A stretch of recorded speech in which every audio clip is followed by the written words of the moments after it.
Si Olivia Salamanca ay isang babaeng nagtataglay ng pambihirang talino, tapang, at malasakit sa kapwa. Sa murang edad pa lamang ay ipinamalas na niya ang kanyang determinasyon na makatulong sa lipunan sa pamamagitan ng agham at medisina. Sa kanyang panahon, kung kailan kakaunti lamang ang kababaihang nagtataglay ng ganitong mithiin, pinatunayan niyang kayang makamit ng isang babae ang tagumpay sa larangang madalas ay para lamang sa mga kalalakihan. Ang kanyang buhay ay naging inspirasyon sa mga susunod na henerasyon ng mga Pilipina na nagnanais maglingkod sa bayan at itaguyod ang karapatan ng kababaihan sa edukasyon at propesyon. Pero, sino nga ba si Olivia Salamanca? Si Olivia Salamanca ay ang unang propesyonal na manggagamot na babae sa Pilipinas. Si Olivia Salamanca ay isinilang sa bayan ng San Roque sa Cavite City, Cavite noong ika-1 ng Hulyo taong 1899. Siya ang pangalawang anak ng mag-asawang Jose Salamanca at Crescencia Diaz. Ang kanyang unang pag-aaral ay sa Cebu nang makasama niya ang kanyang ama sa naturang lugar bilang parmasyutiko. Nang sila'y bumalik sa Cavite ay isa sa mga naging guro niya si Maestra Inocencia Reyes. Sa Cavite ay nag-aral siya sa La Sagrada Familia, isang pribadong paaralan. Mula rito ay nag-aral siya sa Cavite National High School. Isa sa kanyang mga naging guro si Doña Socorro Caringal de Reyes. Habang nag-aaral sa Cavite National High School, siya ay hinangaan para sa kanyang pagbigkas ng mga tula sa wikang Espanyol at Ingles. Nagpamalas din siya ng kakaibang talento sa pag-arte nang siya'y gumanap sa mga dramatikong pagganap. Kahit walang paggabay mula sa isang guro, natutunan niyang patugtugin ang piano. Napahangat na gulat si Maestro Manuel Ruiz y Javier, ang guro ng kanyang nakatatandang kapatid, nang siya'y pumunta sa kanilang bahay isang araw at nakita niyang nagpapatugtog ng kahanga-hanga at kalinis-linis ang batang Olivia. Nagboluntaryo siyang turuan ang bata at nasiyahan nang malaman niyang si Olivia ay isang perpeksyonista, kung saan hindi niya iniiwan ang isang pyesa hanggang sa mapatugtog niya ito ng walang pagkakamali. Nabigyang inspirasyon, lumikha si Maestro Manuel ng isang mazurka na pinamagatan niyang Olivia.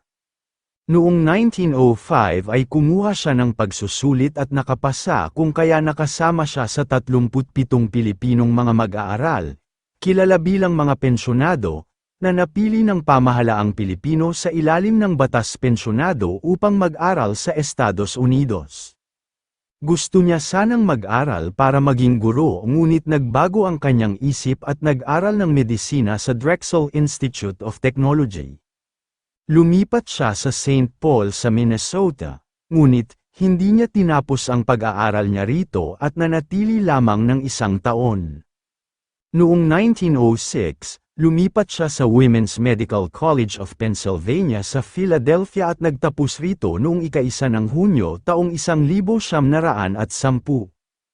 Habang nasa Estados Unidos, siya'y naging patnugot ng The Filipino, isang buwanang lalathalain na nilikha ng mga nandayuhang Pilipinong mag-aaral.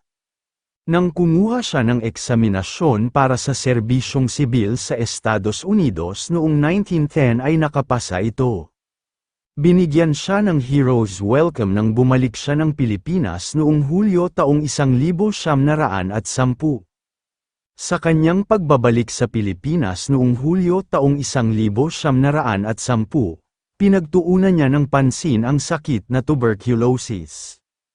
Kasama rin siya sa mga nagtatag ng Philippine Anti-Tuberculosis Society noong ika-29 ng Hulyo taong 1910 at naging kalihim nito. Noon ang mga may tuberculosis ay lubos na pinandidirihan, madaling makahawa ang sakit na ito, ngunit para sa mga may sakit, tila isa siyang anghel na hindi sila pinandidirihan. Hinahagod ang likod ng mga umuubong matatanda, at kinukumutan ang mga giniginaw, kahit out of duty na. Kinakausap pa rin niya ang mga pasyente, sa kabila ng pandidiri ng kanyang mga kaibigan, nalungkot, ngunit hindi siya nawalan ng loob. Ngunit sa sobra naman niyang pagiging tapat sa tungkulin, napabayaan na niya ang kanyang sarili, madalas mapuyat, malipasan ng gutom hanggang siya mismo ay manghina at magkaroon ng sakit na tuberculosis. Sa kabila ng pagkakasakit, sinikap niyang maging masaya sa harapan ng ibang pasyente. Ibiniling niya rin sa ibang mga kasamang doktor na patuloy na alagaan ang mga may tuberculosis na pasyente. Nang lumubha ang kanyang sakit, dinala siya ng kanyang mga magulang sa ospital ng Baguio, ngunit, hindi kaya ng ospital na siya'y mapagaling sa sakit. Isinulat niya sa isang entriya sa kanyang tala-arawan noong 1911 na siya ang unang tao sa Pilipinas na nakatanggap ng tuberculin bilang lunas sa tuberculosis. Noong 1912, umalis siya ng ospital ng Baguio at nagtungo ng Maynila upang pansamantalang magpagamot sa Philippine General Hospital. Upang malunasan ang kanyang sakit na tuberculosis ay tumungo siya sa Hong Kong, ngunit hindi naging matagumpay ito. Sa kasamaang palad, tuluyan siyang binawian ng buhay noong 11 ng Hulyo taong 1913 sa edad na 24. Bilang pagkilala sa kanyang kabayanihan, pinangalan ang dako sa Kalye San Luis at Taft Avenue bilang Plaza Olivia Salamanca. Pinarangalan rin siya sa pamamagitan ng Dr. Olivia Salamanca District Hospital sa Cavite City. Kung kayo ay aking tatanungin, anong masasabi ninyo sa talambuhay na ito, mag-comment lang. So, ayun lamang ang talambuhay natin ngayong araw, sana ay may natutunan kayo.